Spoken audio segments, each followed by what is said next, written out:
वो 150-200 साल पुराना इतिहास याद करिए, जब गुलामी की जंजीरें इस देश को तो जकड़े हुए थी, लेकिन साथ साथ समाज के दबे कुचले लाचार शोषित वंचित इस बहुजन समाज को भी, जिन्हें सिर्फ और सिर्फ गुलाम से ज्यादा कुछ नहीं समझा गया, आज इस मौके पर जब हम देखते हैं तो वो उधर की ही तरफ हम लोग जा रहे हैं जहां कांग्रेस ने शुरुआत की थी निजीकरण की। आज आते आते तो शायद ही कुछ चीजें ऐसी हैं कि 2024 तक जिंदा रह जाएं। मैं आदरणीय संजय सिंह जी से भी पूछ रहा था कि अभी 1 या 2 दिन पहले जब सदन समाप्त हुआ तो 2020 इलेक्ट्रिसिटी बिल क्या है, पूरी बात नहीं सुन पाया, क्योंकि मैंने कुछ जाना उसमें समझा था जैसा कि 2020 इलेक्ट्रिसिटी बिल ये है कि बिजली को निजीकरण में देने का ये बिल है, और साथ साथ जितने भी सार्वजनिक उपक्रम हैं धीरे धीरे उन्हें अपने दोस्तों के हाथों में सौंपने का इनका मन है। अभी जब आरपी सिंह जी बोल रहे थे कि अतुल ने जब शपथ ली तो बाबा साहब के नाम से शपथ ली, मैं अपने आप को गौरवान्वित उस समय समझ रहा था जिस समय सदन में जाने का आदरणीय संजय सिंह जी मौका मिला, लेकिन मैं इससे पहले भी मेरे सदन के बहुत सारे मौजूद लोग यहां पर उपस्थित हैं, गांव के प्रधान और लोग उपस्थित हैं। मैं 2012 में भी चुनाव लड़ा, 17 में भी चुनाव लड़ा और फिर 22 में मैं जीता, और ऐसी शक्ति के खिलाफ जीता जहां पर उन लोगों ने सिर्फ हिंदू मुसलमान के अलावा कुछ पढ़ाया ही नहीं। जो लोग दंगे के सूत्रधार हो,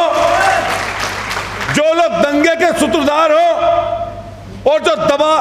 दबे कुचले लाचार लोगों को लगातार कुचलते हो,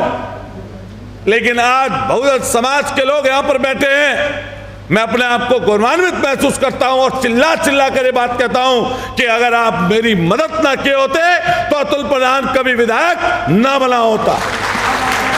कभी ना बना होता। मैं हर जगह बोलता हूं, लेकिन जब मैं आरपी सिंह जी सदन में पहुंचा और सदन में जब देखा कि कोई 8 बार का जीता हुआ है, कोई 9 बार का जीता हुआ है, कोई इतना पैसे वाला है, कोई किसी तरह की विरासत वाला है, और विरासत और कई चीजों से प्राप्त करके सदन तक पहुंचता है, मैंने अपने जीवन की तरफ भी झांक कर देखा और मन में जो भाव आया, मेरी कोई प्लानिंग नहीं थी। 187वें नंबर पर मैंने शपथ ली थी और मुझसे पहले तमाम जिलों के लोग शपथ ले चुके थे, जिनमें कई लोग ऐसे थे जो बाबा साहब द्वारा संविधान के आरक्षण के द्वारा ही बनकर उस सदन में पहुंचे थे, लेकिन उनकी हिम्मत कुव्वत इसलिए नहीं थी बाबा साहब का नाम लेने की कि कभी सरकार नाराज ना हो जाए। मैं जब देखता हूं सदन में और अपने जीवन के बारे में सोचता हूं, मां और बाप को बचपन में खोया, न विरासत, न पैसा, न धन, न दौलत, उन सारी लड़ाइयों को लड़ते हुए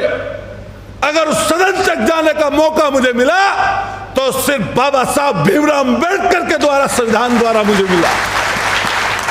वरना मेरे जैसा व्यक्ति कभी उस सदन का सदस्य ना होता, कभी मैं सदस्य नहीं बन सकता था। और जब एकाएक मैं मंच की तरफ पहुंचा, शपथ ली,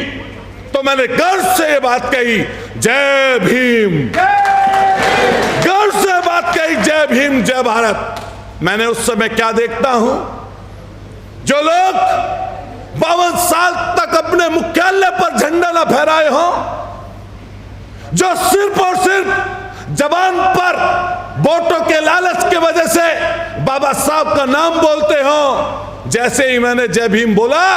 तो उस सदन में उत्तर प्रदेश के मुख्यमंत्री मौजूद थे,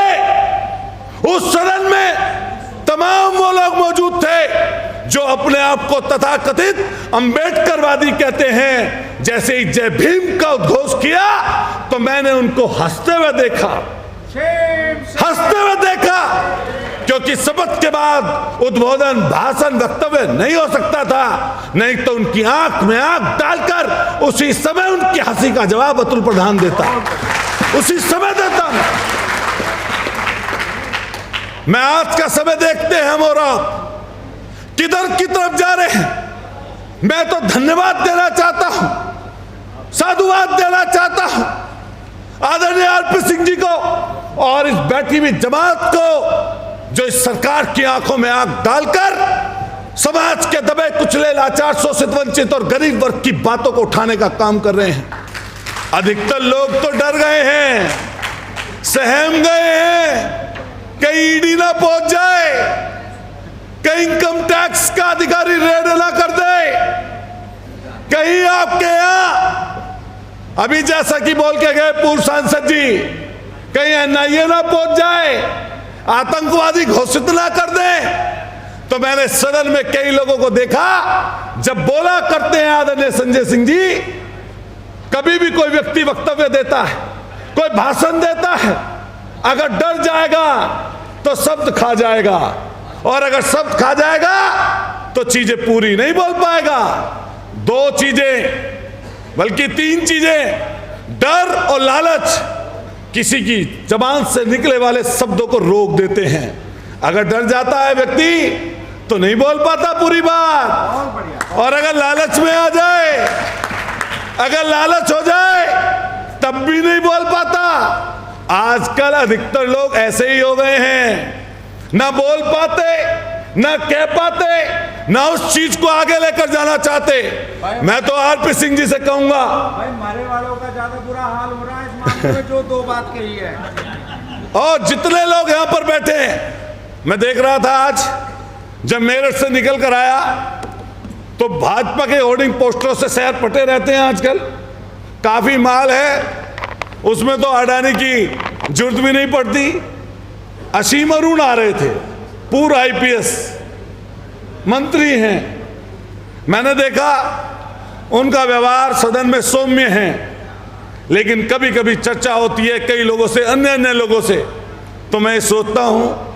कि इस आरएसएस रूपी जो ये तमाम चीजें सामने दिखाई देती हैं, जिन्होंने षड्यंत्र के तहत सारे आरक्षण को पहले ही बर्बाद कर दिया, पहले ही कुचल दिया, आज उनकी हिम्मत नहीं है किसी व्यक्ति की कि भाजपा में रहते हुए कभी आरक्षण की कोई बात कर दे। क्या ये बात सही है, गलत है, कोई बता दे बात? क्या भाजपा में रहते हुए किसी की हैसियत है कि कोई आरक्षण पर बात कर दे? मैं तो इससे पूछना चाहता हूं, देश के प्रधानमंत्री जी से पूछना चाहता हूं, आप बात बाबा साहब अम्बेडकर जी की करते हो, उनके ऑडिटोरियम की करते हो, तमाम तरह की चर्चाएं करना चाहते हो, तो जबान से नाम लेते